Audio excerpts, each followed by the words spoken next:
खुलुमबाय दुलाराय बिटिसि बासि रायजो राजा गुबुन गुबुन जाति जनगोष्ठीनि रायजो राजा बिथांमोनखौबो आं खुलुमबाय। दा दिनै जोंहा जोबोद मोजां दिन, रंजानायनि दिन। दिनै बे रंजानायनि दिनाव जोङो बेवहाय बड'लेण्ड जनजाति सुरक्षा मंच, जोंनि अल बड' सिनियर सिटिजेन्स फराम, लोगोसे जोंहा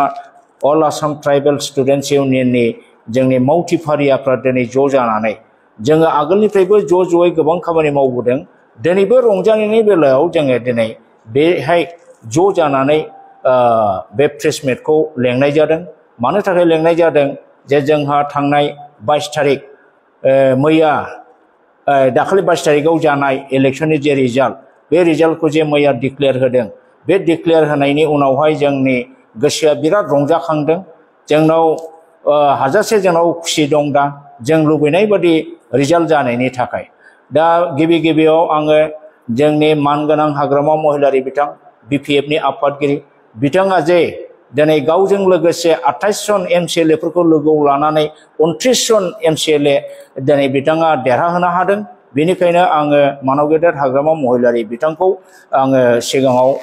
बरायग्रोबाय। गोसो गोरबोनिफ्राय बिथांखौ आङो बरायबाय आरो बिथांखौ साबायखरबो बावबाय। लोगोसे जाय बिथांमोनहा 28 जन एमसिएलए देरहाबोदों गुबुन गुबुन समष्टिनिफ्राय, समष्टिफोरखौ आङो बुंनो थांला, बिथांमोनखौबो आङो गोसो सिंनिफ्राय गोसो गोथारै बरायनाय जासिहरबाय। दा दिनै बेजों लोगोसे जोङो जाय बिटिसिनि रायजोनि गुबुन गुबुन जाति जनगोष्ठी विभिन्न धोरोमनि सुबुंफोरा भटार बिथांमोनहा दिनै जोंनि खावलायनाय बादियै जों गुबुन गुबुन दल संगठना जेरै खावलायदोंमोन बेबादियै जोंनि खावलायनायखौ माने ग्रहण खालामनानै आजावनानै बिथांमोनहा जे नांगोलनि सुबियाव बिपिएफ पार्टिखौ भट होनानै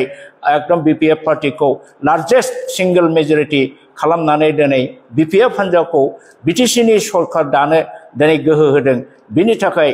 गासिबो बिटिसि बासिनि भटारफोरखौ आङो आरोबाव खेबसे साबायखर बावो। दिनै जोङो आगोलनिफ्राय बुंबोबाय थादों रायजो राजा नोंथांमोन जे जोंनि बिटिसि 2003 नि 10 फेब्रुवारियाव जानाय जे एग्रिमेन्ट बा सुक्तिमोन, एकर्डमोन, बियो एक जानानै हाग्रामा महिलारिया 17 बोसोराव जेरैबायदि मोजां सासन खालामनानै 6 शेड्युलनि प्रभिजन इमप्लिमेन्ट खालामनानै बिथाङा बिटिसिखौ ग्रोम ग्रोम जौगाहोदोंमोन। नाथाय दुखु गोनां बाथ्रा, माने बे जौगाखांनायखौ हिंसा खालामनानै बै समनि एबसुनि प्रेसिडेन्ट जाय प्रमद बर' बिथाङा नंखाय फाला प्रक्सि आन्दलन खालामनानै 2020 नि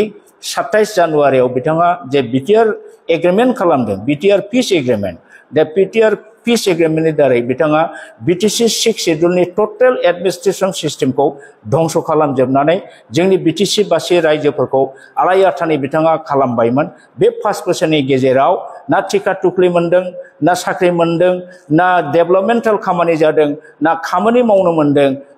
रायजो राजा बिथांमोनहा बिटिसि ओनसोलना कन्ट्राक्टरनिफ्राय आरम्भ खालामनानै लेबार श्रेणी गासिबो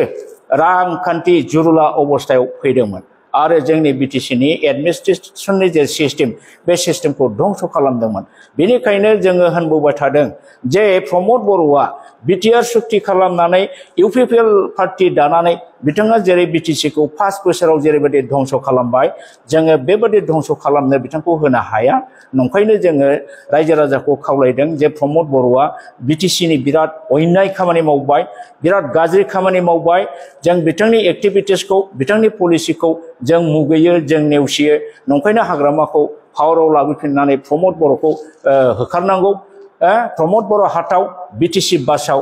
प्रमद बर' हाथाव बिटिसि बासाव, जों बे स्लगानखौ जायगा जायगा जोङो होबोदों, ससियेल मिडियानि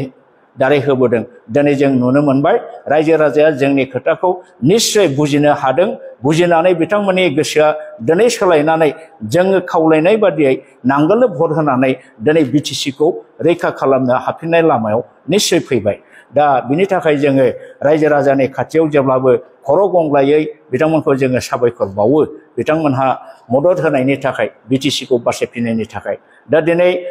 बे बेलायाव आं बुंबावगोन दिनै जाय प्रमद बर'आ इउपिपिएल गभर्नमेन्टआ 5 बोसोराव बिटिसिनि गासिबो 6 शेड्यूलनि नर्म्सफोरखौ एडमिनिस्ट्रेटिव सिस्टेमखौ ध्वंस खालामबाय बिटिसिनि मानसिखौ गरिब गुन्द्रा खालामबाय दिनै बेबादि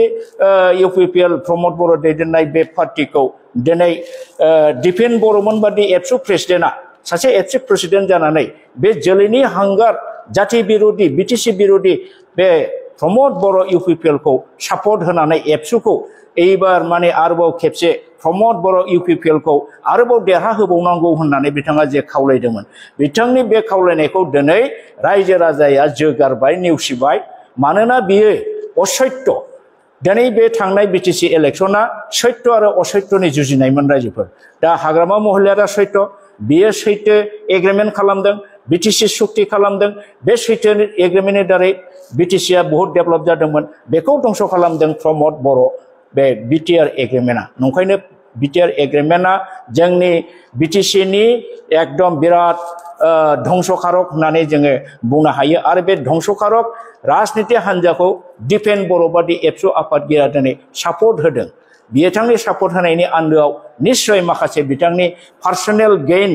जानाय बेहाय खोथा दं दिनै नाथाय रायजो राजाया बिथांनि बे रिक्वेस्टखौ दिनै जोगारनानै जोंनि रिक्वेस्टखौ दिनै रायजो राजा लाखिनानै हाग्रामा महिलारिनि बिपिएफ पार्टिखौ दिनै देरहाहोबाय बेयो जोंनि खोब मोजांनि बाथ्रा दा आङो नंखायनो दिपेन बर'खौ बुंनो सानो नोङो एथ' असत्य नोङो एकदम माने हारिनि गाज्रि मावग्रा राजखान्थि दोलो इउपिपिएल को सापर्ट होग्राया नोङो मा रोखोमनि एबसु प्रेसिडेन्ट नोंलाय दिपेन बर' दिनै नोंनि बे रिक्वेस्टखौ रायजोआ जोगारबाय नोंनि पार्टिया नों जायखौ सापर्ट होयो बे पार्टिया दिनै बिराद गाज्रि जेनबाय बेखौ नायनानै दिनैनि दिनाव रायजो राजाया नोंजों गैला होननानै नोङो मिथिखानानै दिनै नोङो एबसुआव प्रेसिडेन्ट जानानै थानायनि नोंहा अधिकार गैया नैतिक अधिकार नोंहा गोमाबाय नोङो इमिडियेट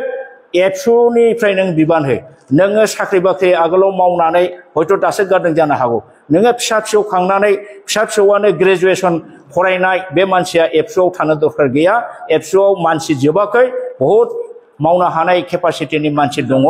बिथांमोनखौ मावनो हो दिपेन बर' नोङो एबसुनि प्रेसिडेन्ट जानानै व्यक्ति स्वार्थखौ नोजोर बोनानै नोङो जानला मोनला बे जातिनि बेरेखा मावग्रा पार्टिखौ सापर्ट होबाय थाबा बियो जानाय नङा दा बे हिसाबै एबसुआ दिनै दिपेन बर'आ बुजिनांसिगौ जे नोंनि खोथाजों रायजोआ सोलियो ना जोंनि खोथाजों रायजोआ सोलियो जोङो प्रुफ मोनबाय दिनै दिपेन बर'आ बे बिटिसि बासि बा बर' समाजाव नोंहा जायगा गैया नोंसोर असत्य नोंसोरनाव धोरोम गैया नोंसोरनाव जातिनि साननाय गैया नंखायनो नोंसोरबादि शक्तिया थाबैनो ध्वंस जानांगौ जों बेखौ कामना खालामो दिनै जोङो नुदों जोंहा इसोरनिबो अननाय दं बर'फा उपेन्द्रनाथ ब्रह्मनि अननाय दं नंखायनो जोङो आगोलाव होनखादोंमोन जे प्रमद बर'आ बिटिआर सुक्ति खालामनानै उपेननि आदर्श नीति गासिबो ध्वंस खालामबाय बिटिसिखौ ध्वंस खालामबाय बेनिखायनो उपेना बेखौ जोख्लायनो दतमायाव लेंहरदों होननानै जों बुंदोंमोन दिनै दतमा समष्टिनिफ्राय बियो जोबोद गाज्रि जेनबाय गयबारियावबो जेनबावनांगौसोमोन बियो बिनि माने कर्मनि पाप हिसाबै दा बे हिसाबै दिनै दतमानिफ्राय बर'फा उपेन्द्रनाथ ब्रह्मनि आत्माया बेखौ जोख्लायबाय आं नंखायनो बर'फा उपेन्द्रनाथ ब्रह्मनि आत्माखौ आङो माने धन्यबाद होयो दा आं बेखौल' दिनै खावलायनो लुबैबाय जोंहा हाग्रामा महिलारि बिथांनि दैदेननाय बिपिएफ हान्जाया कयेक दिननि परे गभर्नमेन्ट दासिगोन आङो इसोरनि खाथियाव आरज गाबो बिथाङा अथ टेकिं खालामनानै गभर्नमेन्ट दाखांनायनि उनाव जाहाथे दाखालि रायजोनो होनाय जे इस्टाराव लिरनाय माखासे बाथ्राफोरखौ मावनो होननानै खोथा होनायफोरखौ जाहाथे बिथाङा मोजाङै मोजां लासै लासै मावफुंलांनो हायो रायजो राजाखौ गोजोन होनो हायो खोथा होनायफोरखौ लाखिनो हायो जाहाथे आं बेखौल' खावलायदों आरो लोगोसे जोंनि